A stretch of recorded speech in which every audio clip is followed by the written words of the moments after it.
Макадамия гаронарзиштарин чормағз дар ҷаҳон. оё шумо хабар доред, ки чормағзҳо шоҳи худро доранд?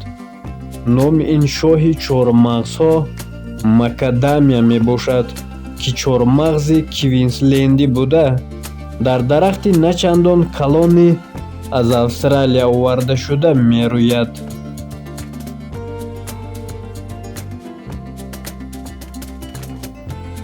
аз рӯи қоида ин дарахт дар 7-10 солагӣ то 100 килограмм чормағз ҳосил медиҳад.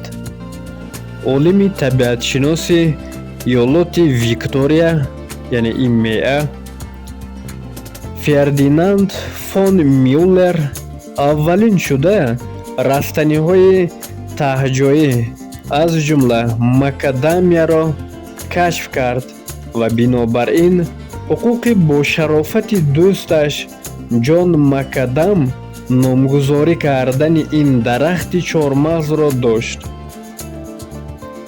албатта ба ин чормағз боз чандин номҳои дигар ҳам гузошта шуда буданд.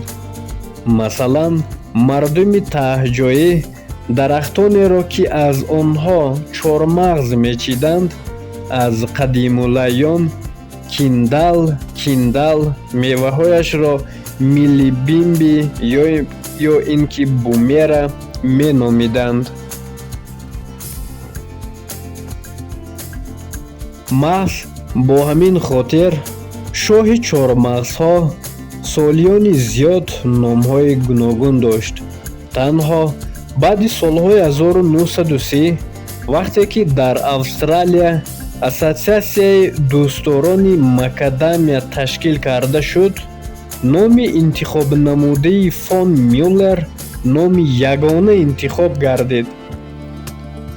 бо пайдо шудани аввалин аврупоиҳо, ки таъми ин навъи чормағз барояшон хеле писанд омада буд, макадамия қариб ягона асъор дар хариду фурӯш бо қабилаҳои таҳҷоӣ маҳсуб меёфт. соли 1972 бошандагони ин қитъаи Австралия 70 тонна меваи ин чормағзро ғун дошта буданд.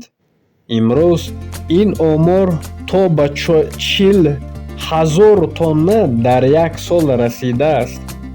то ба имрӯз 9 навъи ин растанӣ маълум аст, ки 5 навъаш танҳо дар Австралия мерӯяд. мазраъаҳои ин чормағз ғайриоддиро дар Калифорния, Зеландияи Нав, Бразилия, Африқои Ҷанубӣ ва ҷазираҳои Гавайя вохӯрдан мумкин аст.